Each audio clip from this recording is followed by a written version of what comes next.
This podcast is sponsored by ebookit.com, self-publishing solutions for the independent author and small press. Visit us today at ebookit.com.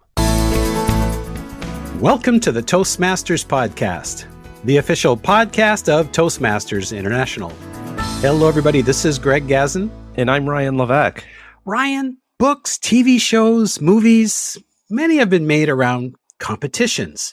Hunger Games, Harry Potter, the Rocky movies, even Herbie the Love Bug. We think of sports, cars, physical human endurance, but public speaking? Not so much. Our guest today seems to have broken that mold and has authored a novel to the delight of any orator. Ryan, who are we speaking with today? Today's guest is Katherine Collette. Katherine is a novelist, podcaster, and engineer who lives in Melbourne, Australia, with her husband and 2 children. She's also a former Toastmaster, having been a member of 2 clubs for a couple of years apiece. Katherine's second novel is called The Competition, and it takes place at a large public speaking convention featuring a high-profile speech contest. Katherine and her novel are featured in a Q&A in the August 2022 issue of the Toastmaster. It's called A Novel Approach to Speech Contests. I like that play on words. Katherine Collette, welcome to the Toastmasters podcast. Welcome. Thank you for having me. Katherine, Ryan and I have both read your book cover to cover, honestly. But for listeners who have not yet had the pleasure, in a nutshell, what's the book about? So the book I describe as being set in the weird world of competitive public speaking. It takes place in a Toastmasters-like environment. And I'm always very keen to stress that it is Toastmasters-like and not Toastmasters. The type of public speaking club is called Speechmakers. And so the book takes place at a Speechmakers competition in Brisbane, Australia. And we follow a couple of different characters as they compete to be crowned Australia's best speechmaker. Thanks for lining that up. And now, Katherine, I understand you have parents who either were or are Toastmasters. Maybe you can clarify that for us. You were also a Toastmaster yourself for several years. I'm curious, at what point in your Toastmasters journey did the idea for this novel begin to germinate and take shape in that brain of yours? That's a great question. I do have parents that were both Toastmasters, and I joined a Toastmasters club in my mid-20s, and I actually joined the same club that they had been members of. So they weren't members at the time, but there were definitely people who were there that remembered them. I remember going to my first meeting really, really vividly because it was at the first meeting that I thought this would make a great book. This is a great setting for a story. And that was for 2 reasons. One is, and I say this from a place of affection, is that I thought it was kind of an odd place. And I guess there's a few things that contributed to that. One, I think the act of learning public speaking is probably inherently awkward. So there was this sort of sense of awkwardness to the experience and going along to the meeting. I actually think that's a necessary component for a public speaking club because I think you want it to be a place that feels very non-judgmental and very non-threatening. It was also, to my mind, oddly bureaucratic, so that it felt like there were lots of rules and, banging of the gavel and moving of motions. It felt like a space that would be great for satire.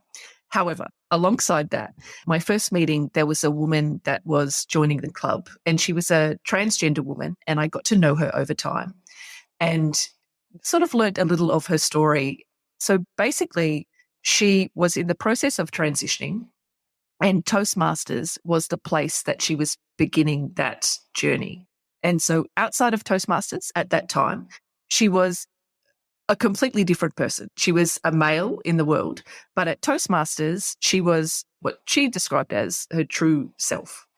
And that always struck me as something that was incredibly special because I could immediately pick and understand why you would choose Toastmasters as a place to do what I imagine is a pretty difficult thing. So alongside this element that felt funny and odd and unusual and awkward, I always had this dual view that it was also a place that was pretty special and it was really about people finding their voice. And so it struck me as a great setting for a book. Absolutely. Yeah, I fully understand. I'm just curious, You mentioned, of course, you had your parents involved. How did your parents' experience influence your decision to partake in Toastmasters? Because I think we all know how Toastmasters love to encourage other people to join. They certainly do. They were both very, very enthusiastic. I think Toastmasters had given the two of them a lot just in terms of, and I imagine your listeners and yourselves are familiar with this, the liberation from the fear of public speaking. So they, were advocates of it in that respect. They had an unusual experience when they first joined because the club that my dad joined, he joined first, was male only to begin with. And so he went for a little while. They were having a lot of debates and discussions around potentially opening up to include women. And eventually they did. And my mum ended up coming along and she was the club's first female member. But she always told of her first experience that someone got up and gave a speech about a woman's place being in the kitchen. So he obviously was a person who wasn't so enthusiastic about having women there. And I remember my mum saying she was mortified, absolutely mortified. But she went back the next week or to the next meeting. He didn't. He ended up leaving. But I always thought that was such a curious beginning for her. But yeah, she loved it. They both loved it. They both did it for a number of years and got a lot out of it. What was your personal motivation for deciding to join Toastmasters? I had swapped jobs. So most of my career, I've worked as an engineer in the water industry. And for a period of time, I worked at a council and did social research type work. So completely different, but suddenly had to do a lot of presentations and just was not thrilled at the idea. I wasn't actually a terrible public speaker, but for me, what I didn't like about public speaking was it took a lot of energy. And in the sense that it took a lot of anticipation and thinking about beforehand and a lot of rumination afterwards. I would obsess over how I had got. So for me, the joining of Toastmasters, I definitely got better at speaking. But I think what is sometimes understated is that I cared less. And I mean that in the best possible way. I didn't mind so much if I had an imperfect speech. And that was a liberating thing for me, I think. That makes sense. A little less self-conscious, less self-absorbed about every word that comes out of your mouth and how it came out. Well, and I think it also, which seems strange to people outside of the Toastmasters and the public speaking world, there is a moment or a transition that happens where you really start to like it. And rather than that feeling of rumination afterwards, you ride the high a bit more. And the high is the bit that you focus on. And you got into the competitive side of public speaking as well, did you not? I did. So partly as research for the book, but I thought, I wanted this Toastmasters setting. I love competition as a theme and I think it's something that is really interesting, the things that people will do in competitive spaces and what drives them. So I wanted to participate in competitions and it was great. I didn't get that far. I probably got through sort of 3 or 4 rounds, 3 rounds, I think, at most. But it was invaluable experience for writing the book. And I did coaching, as in I went to go and see a coach to refine the speech as well. I interviewed people who were also competing.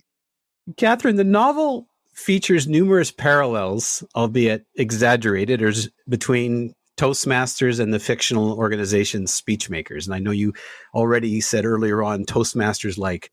Now, in some cases, it comes across, let's say, less than flattering, perhaps. Were you ever concerned that the Toastmaster loyal might find issue with it?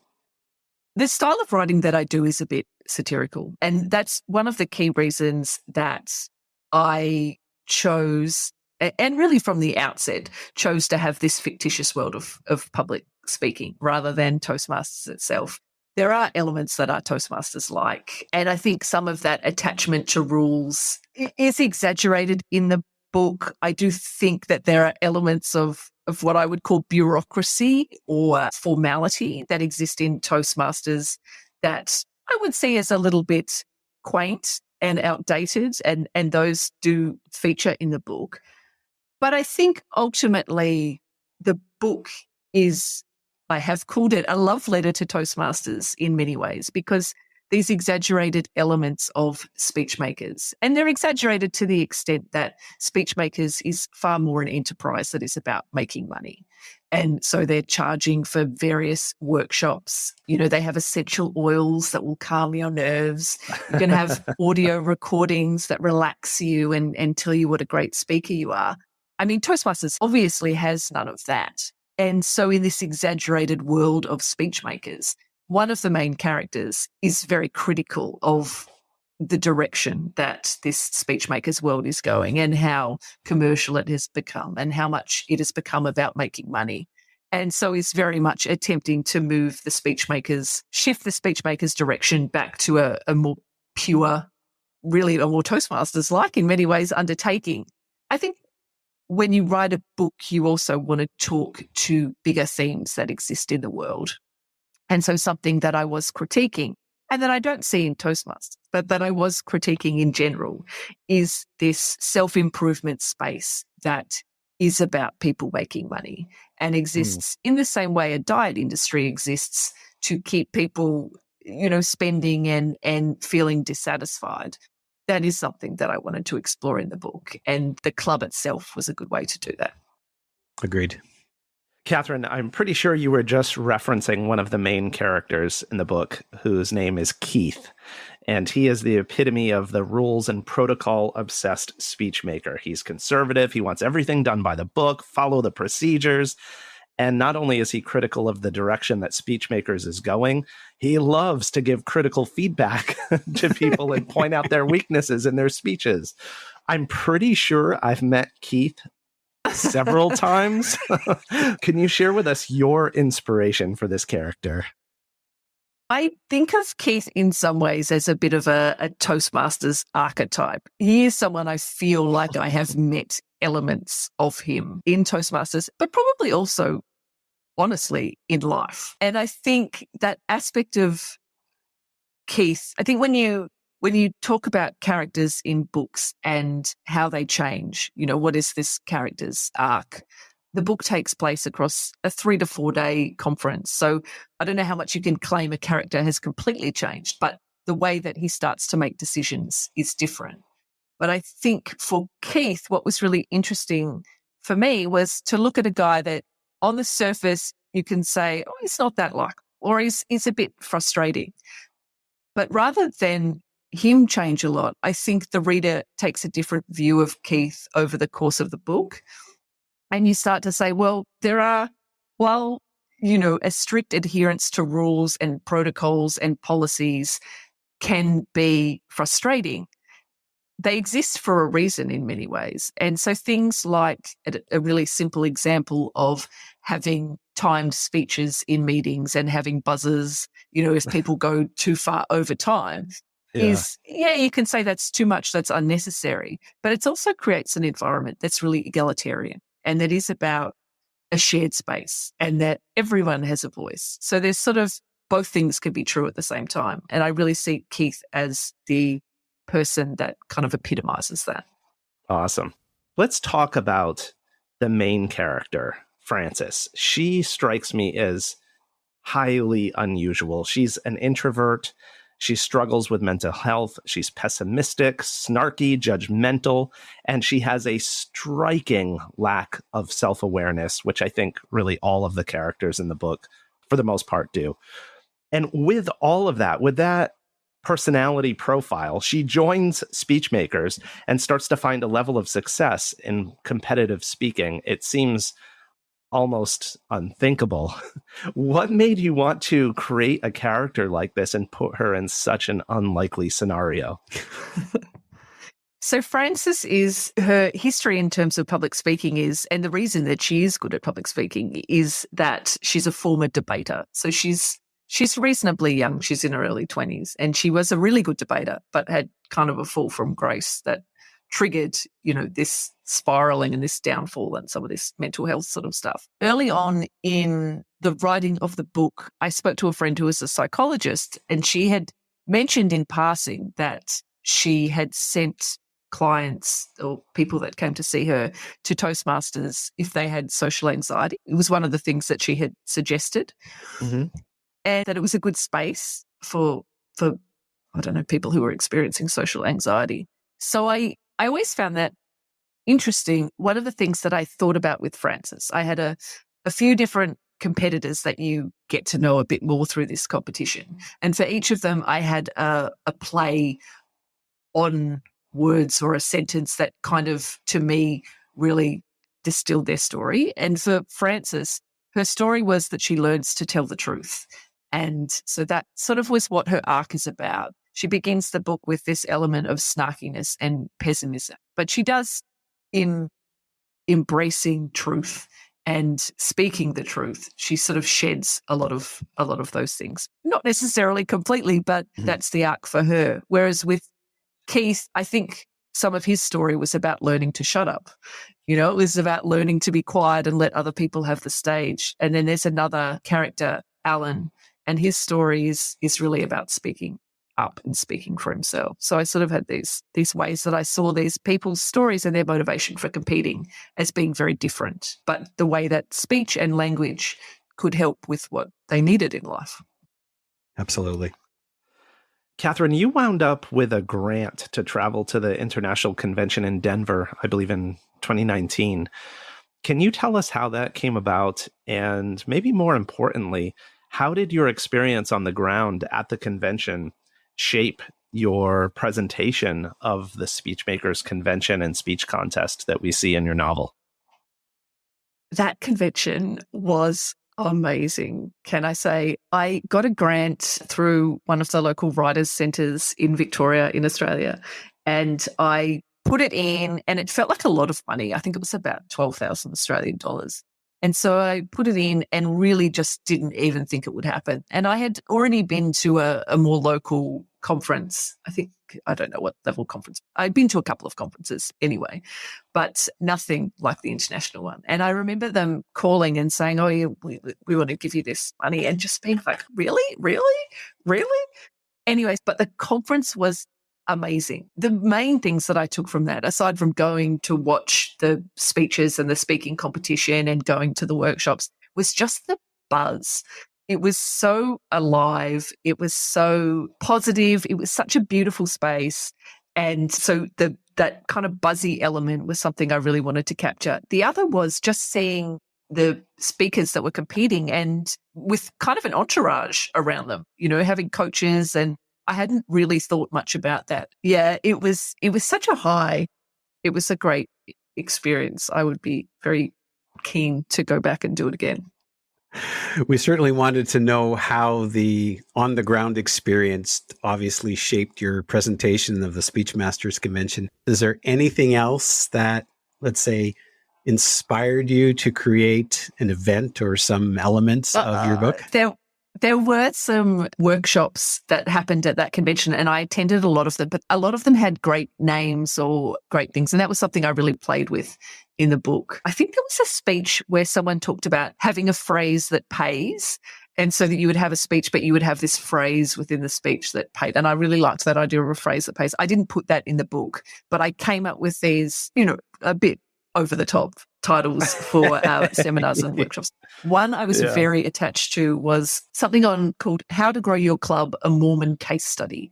And so it was a workshop on recruitment. Anyway, I had a lot of fun just with playing around with those sorts of things. That was good. Right. Well, I didn't want to spoil this, but since you brought it up, the part in the book that I think I got the biggest laugh out of, and I shared it with my wife. She loved it. She's not a Toastmaster, but she's been right by my side through the whole journey over the years. Let's see. It was a support group for coaches without clients. And then it says in parentheses, so popular it had to be run twice. I just loved that. Oh my gosh. There's so much humor in this book. It's like understated, I guess I would describe it. Like you said, it's satirical. You're not slapping your knee the whole way through, but it's just really clever, really funny. Oh man. Thank you. One character we haven't spoken about is Neil, or Dr. Neil.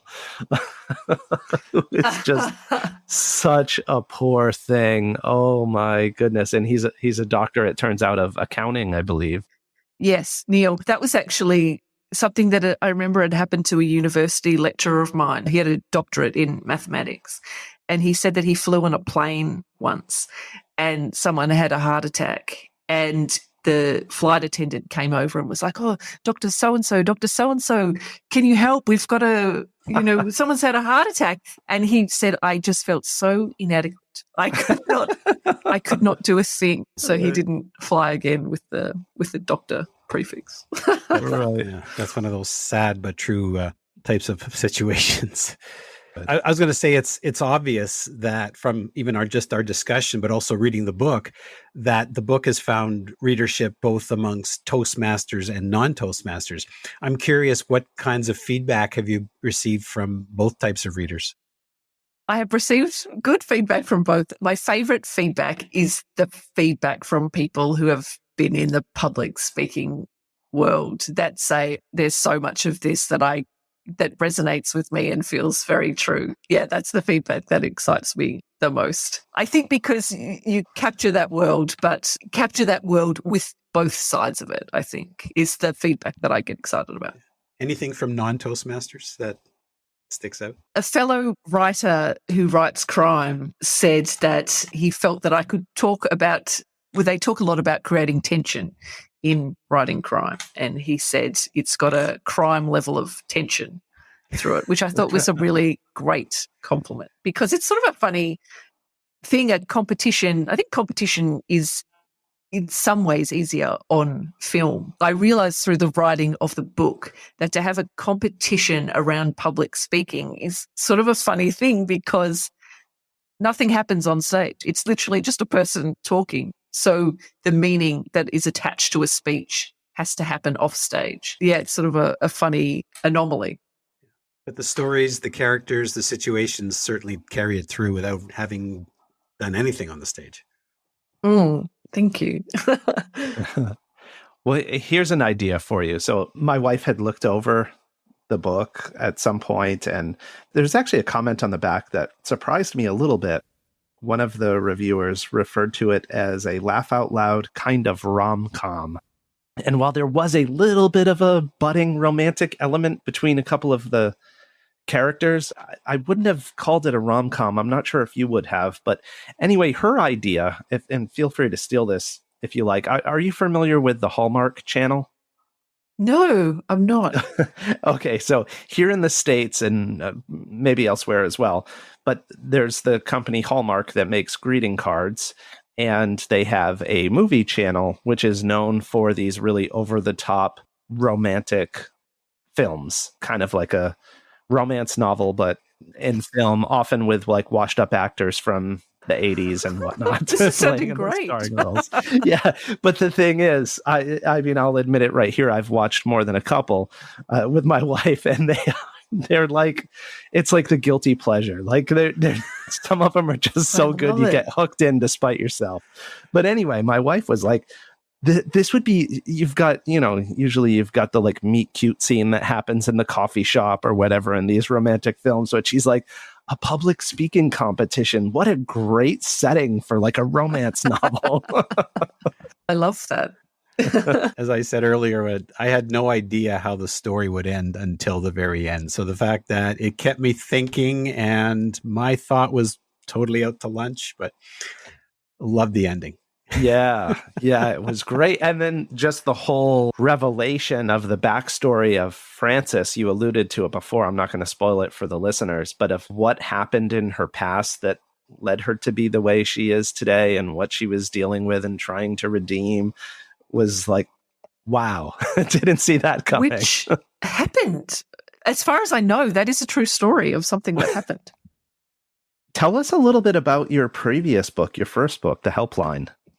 So the Helpline feels like a long time ago now. I mentioned that I worked at a council, and I didn't work on a telephone helpline, but I had my first job out of uni was on a telephone helpline, advising people about kind of the terms and conditions of their employment. So basically, the helpline is a woman who's really good with numbers. She gets a job working at a council on a telephone helpline where older people call in, and it's sort of kind of a social support kind of thing, providing a little bit of conversation, but also hooking them up with different services and bits and pieces.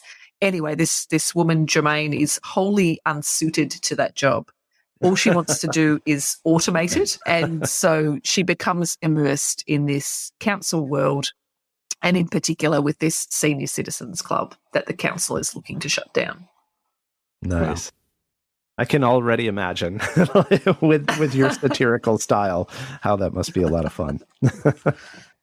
Katherine, I would love to hear so much more, but we've sort of run out of time. And folks, if you've enjoyed this podcast as much as Ryan and I have, first and foremost, take the opportunity to share this podcast with all of your friends and family. You can find the Toastmasters podcast at toastmasterspodcast.com, Google Podcast, Apple Podcast, anywhere you get your podcasts. And go out and get this book because you certainly won't be sorry. And on that topic, Katherine, how can people find your book and how can they find you and get in touch if they want to ask you their own questions about what was going through your mind as you penned this amazing work? Okay, first and foremost, buy the book. The ebook is available worldwide, so you can get that on Amazon if you have a Kindle, or elsewhere if you don't have a Kindle. You can get the paperback copy of the book sent out through Booktopia, which is an Australian website. That's Booktopia. And you can get in contact with me via Instagram is probably the best way, and that is at Katherine Collette Writer.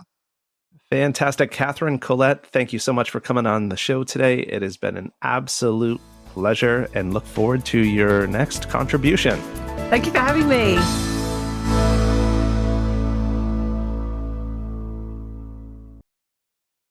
Isn't it about time you published that book you've been thinking about? We can help with that. At ebookit.com, we've been providing authors and small presses with ebook publishing services since 2010. Visit us today at ebookit.com and let us know how we can help you.